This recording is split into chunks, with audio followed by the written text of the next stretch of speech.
What is going on, YouTube? My name is Nick, and welcome to episode 37 of the Good Schmidt podcast. And in this episode, I have a couple of topics to discuss. The first one will be the Super Bowl, and then I'm going to be discussing the NBA trade deadline. So let's jump right into the first topic, which is Super Bowl 56, where the Los Angeles Rams defeated the Cincinnati Bengals 23-20. The Bengals came up short in this one. They couldn't quite get the first down on 4th and 1 there on that final drive. Joe Burrow was trying to shovel it to Samaje Perine. Couldn't do it. We really should have had Joe Mixon on the field there.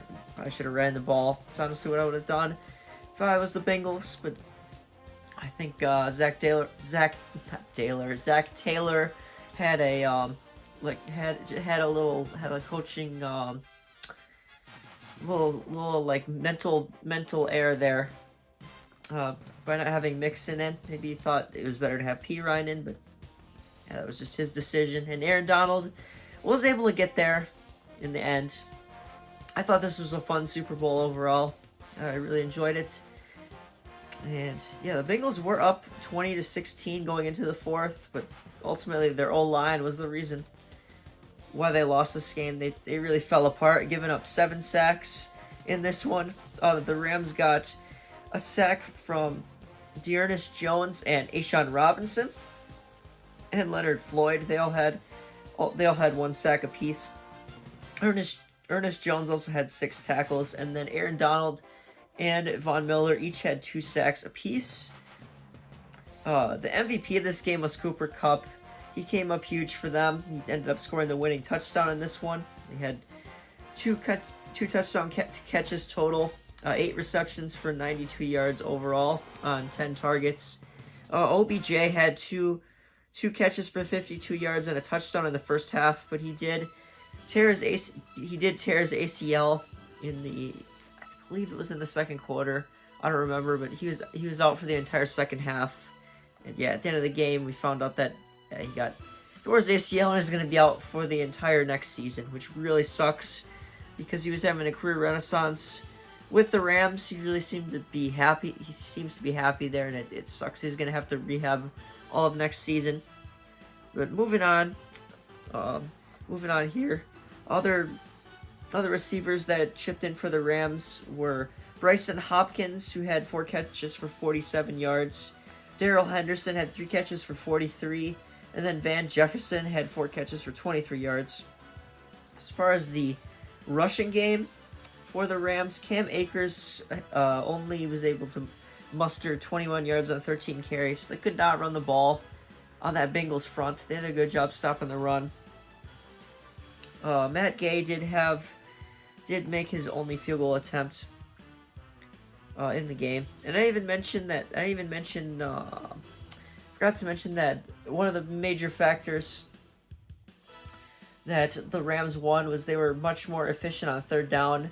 They were 40%. They picked up 40% of their third downs versus 21% for the Bengals, so that definitely helped.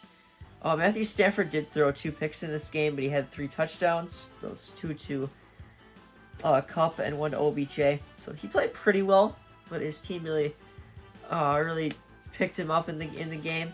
He wasn't the main reason they won. Definitely Cooper Kupp and the defense helped them a lot. As far as the Bengals side of things, Joe Burrow completed 22 of 33 of his passes for 263 yards and a touchdown. Joe Mixon actually threw a 6-yard touchdown pass, which was pretty cool. I believe it was to T. Higgins. That was a fun play. That was one of my favorite plays of this game.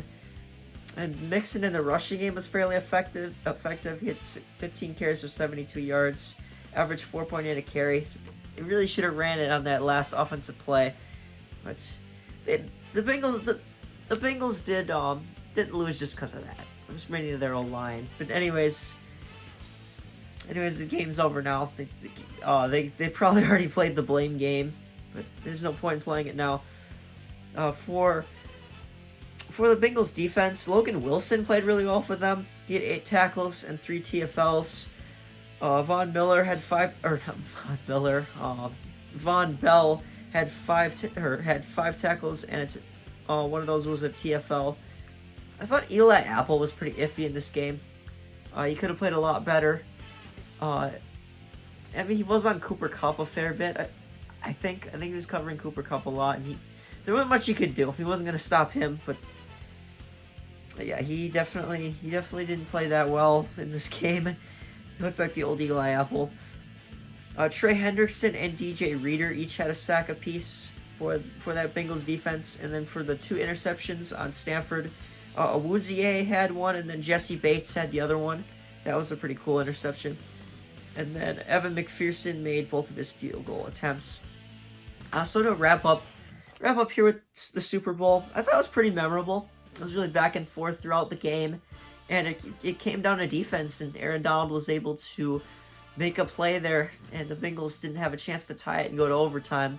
So yeah, well done by the Rams defense, and overall they just did enough to win this game. Yeah, and Stanford and Donald finally won the big one. And the concerns of the Bengals offensive line did come to light, and they faltered. They're gonna have to fix that in the offseason. And we'll see if they're able to fix that and possibly be back in next year's Super Bowl. But overall, this Super Bowl is one for the books, and the Rams win their 2nd title in franchise history. So I'm gonna transition on to the NBA trade deadline. It was an interesting deadline earlier this month. So yeah, I'm actually going to start out with a move that was way before deadline week. It was on Thursday, January 13th, and all the information about these trade deadline deals I got from CBS Sports. So this first trade was the Cam Reddish trade. The Atlanta Hawks traded him to the Knicks along with Solomon Hill and a Nets 2025 second-round pick. And in return, the Hawks received Kevin Knox II from the Knicks, as well as a 2022 first-round pick via Charlotte. I like this trade for the Knicks. The only problem with it so far is that Cam Reddish really hasn't played for them because Tom Thibodeau likes to play his veterans. He plays Taj Gibson a lot, and some other players ahead of Reddish, and he just hasn't played much.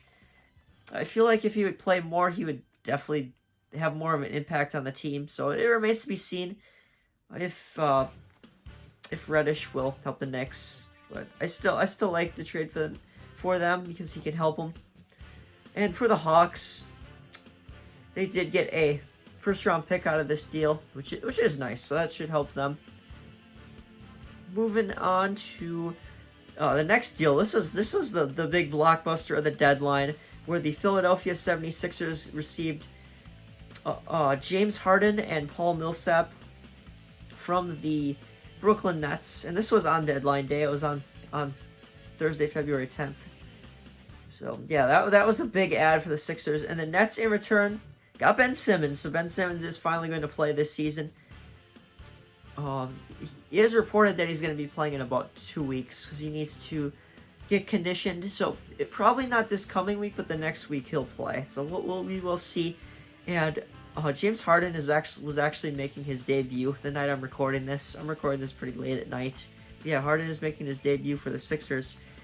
But anyways, besides Ben Simmons, the Nets also got Seth Curry from the Sixers, along with Andre Drummond and a 2022 first and a 2027 first.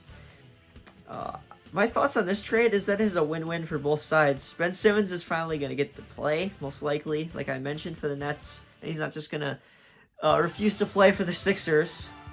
And I think he'll provide the Nets with playmaking, defending, and rebounding if he gets back to even close to how he was playing prior to the playoffs last year, where he was just way too passive. When he's an aggressive, facilitating type player, Ben Simmons is an effective player. I think Seth Curry will provide the Nets with some good shooting and solid defense. They also got a rebounding machine in Andre Drummond and a couple of firsts. A really nice haul for the Nets. And the Sixers is for the Sixers, Harden is a really big add. He can help them he can help them in a variety of aspects, shooting and passing especially. Not so much his defense. His defense is kind of suspect at times, but definitely on the offensive end, Harden is a huge add for the Sixers. And Paul Millsap provides them a veteran presence. He's a really smart player. He makes the right plays. He'll take charges for you, and he can get you about 6 shots a game. So, really nice trade for Sixers and the Nets. I like this one. It's going to be interesting to see the new players on their teams from this trade. Right. The second trade I want to talk about is a deal between the Clippers and the Blazers, and it is a Norman Powell, Robert Covington, Eric Bledsoe trade. So in this trade, the Clippers got Norman Powell and Robert Covington, and the Blazers got Eric Bledsoe, Justice Winslow, Keon Johnson, and a 2025 second from the Pistons.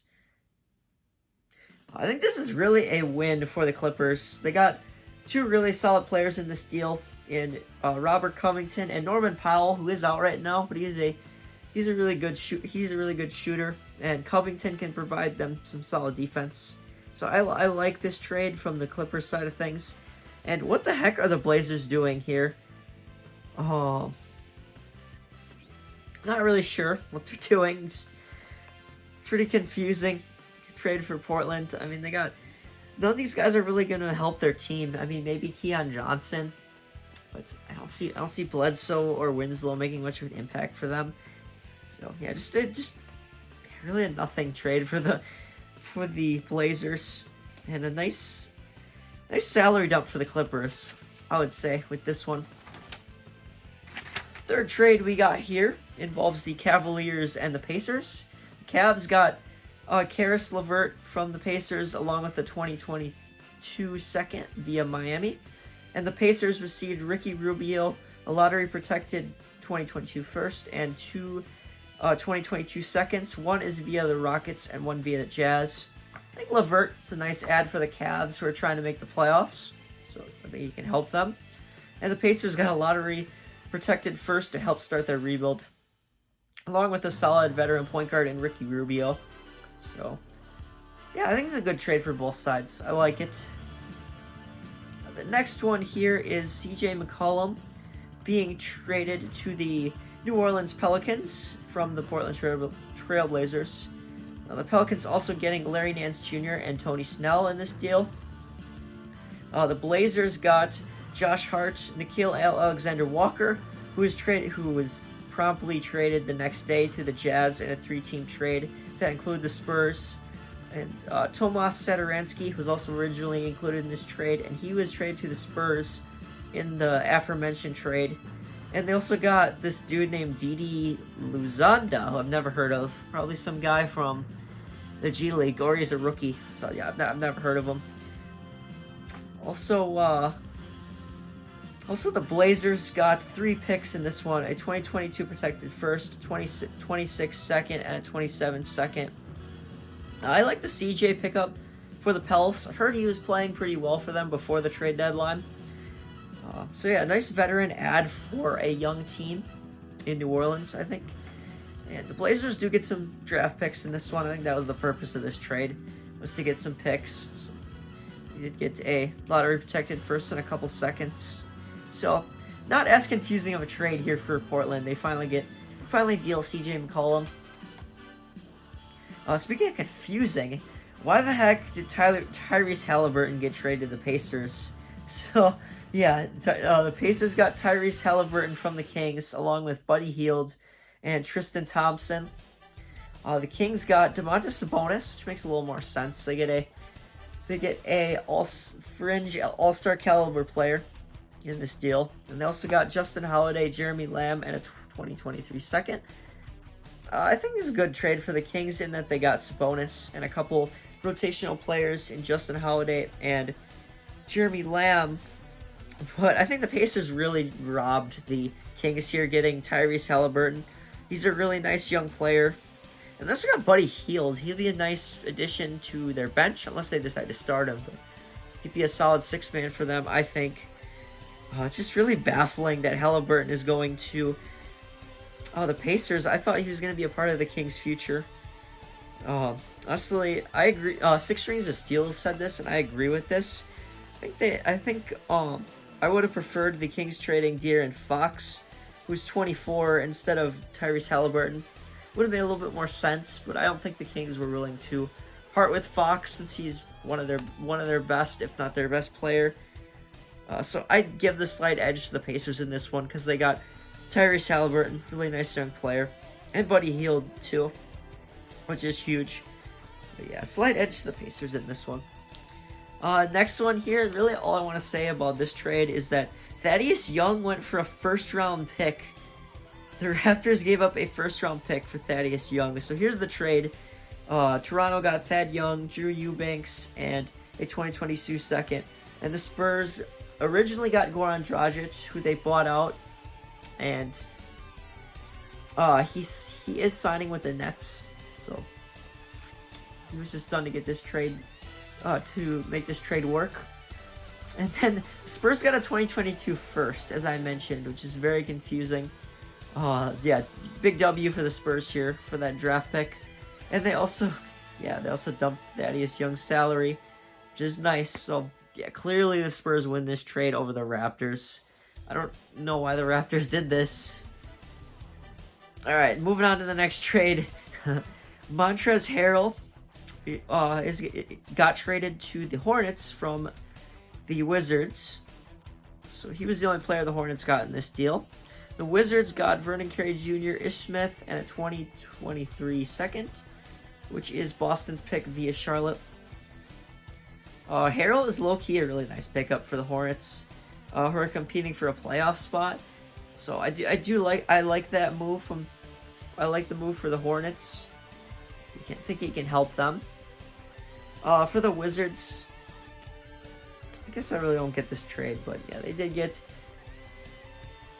get some rotational players and a second-round pick in this deal. It's really not much to add there.